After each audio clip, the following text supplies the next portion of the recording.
Okay, so in this portion of the video, I want to cover the instructor actions that made the review and debriefing possible.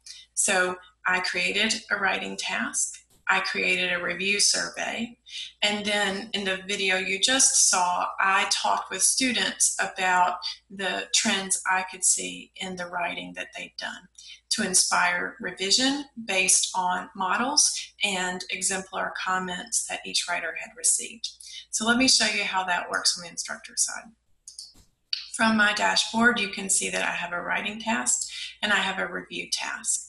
One of the challenges in Eli is managing groups. So I'm going to click to edit groups and talk about what I'm doing here.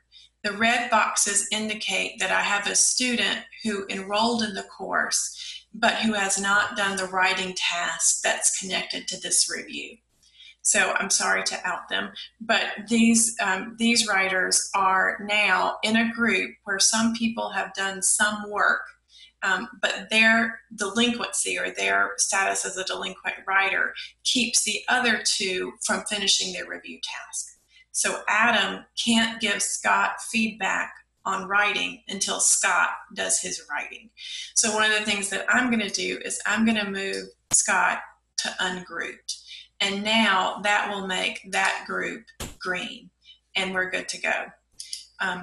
Just like in face-to-face classes, when writers are unprepared for workshops, you want to make sure that they are pulled aside and they do separate work, and then they can join the group when they're on pace. So in Eli, to keep people on pace, you just move delinquent writers to a group alone so that they do their work. This instructor let me know that she was not going to be able to participate, so I'm going to pull her to ungrouped. These three might catch up at some point, so I'm going to keep them together so that they can catch up. Notice that I can modify group membership at any point in the review, even once it's started. But it changes the work Eli thinks the student has to do.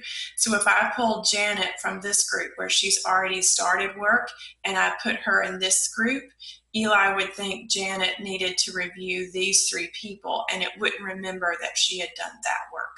So with group membership, just remember that when they start work, they can't take that work with them to their new group if you move them around. So I'm going to say done here. The other thing that I am doing on the instructor side is I'm really looking at the participation data. So now I moved up. I have 12 out of 21 reviews have been submitted. It was just 11. Now I'm at 59% complete, and I can watch this comment total here. So when you ask for two, look for two. And so your NAG list can be simplified by looking at this data.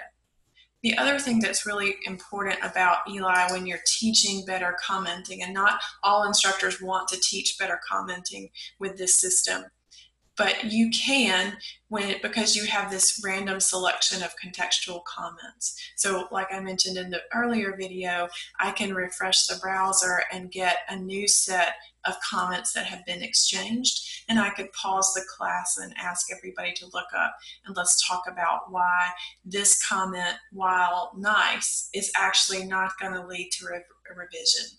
So it's a great praise comment, but it's actually not going to lead to revision. So it's probably a 2-star comment.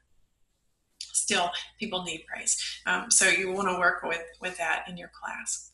The other thing I can do here is look at the engagement data. And this is a screen that I encourage instructors to use maybe the third time you've used Eli. If you can work on talking with students about the writing feedback trends and the review feedback trends, get comfortable with those before you look here.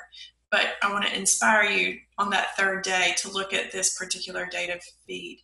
This is telling you the balance of comments that a student has given versus received. Okay, so it's in top-down order here, and I have 3.5 is a ratio that's really out of proportion. So this classmate gave 7 and she got 2. This classmate is grumpy, right? And so that lets me know that I need to figure out which group needs a reminder about participation, or if my comments need to make up the difference for what the student isn't getting out of peer learning. I tend to think about 0.8 to 1.2 being mostly in balance, and anything above that means one person is giving a lot more than they're getting, and certainly anything below that means that they're not giving enough. And so talking with students about the quantity of their participation in ELI can be really powerful. Sometimes it's just putting in more effort. You can also see the helpfulness ratings here. That's something I'm going to come back to and look at in review feedback too. But the helpfulness ratings of the comments that they gave lets you know who's a good reviewer. The more powerful thing to look at here is the perceived helpfulness of the comments they've received. So this is a classmate who doesn't think much of the comments that she's gotten. And so that's, again, an invitation for me to, as the instructor, to step in and make up the difference for peer review, or to figure out what needs to happen so that that student gets the feedback that she finds helpful or he finds helpful. So let me just show you that review feedback table again. Quantity is here, but the other thing that you can see is all reviewers. So once this class has given each other helpfulness ratings, everyone will appear in a drop-down list from the highest, most helpful person to the least helpful person. And again, it's based on writer's perception and whether they're using those 3 stars well, but it just gives me a snapshot, right? Something to talk about. And so a way to inspire students to aim to be more helpful reviewers. When you work with ELI as an instructor, the next step after review, so after you've designed the review survey that students see, you've talked with students about the trends that impact their writing and revision, you've looked at the comments they've given each other and talked to them about how to become a better reviewer, and you might at a later point really work with the data on the engagement, their engagement data to help students improve. You're going to come to the system and create a new task. So I'm going to create a revision task, and I'm going to just encourage people to do a revision plan and leave some comments. So I've pasted some instructions in the revision plan and in the revise and resubmit option, and now I can assign it to students. And so what that is going to change in the system is that it's going to bring up all the participants in my class, and it gives me 2 check marks so that I can track who's done the revision plan and who's done the revision itself.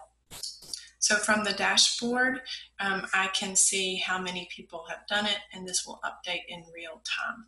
So if you have questions about the instructor choices and actions, please let me know. I'm happy to work with you.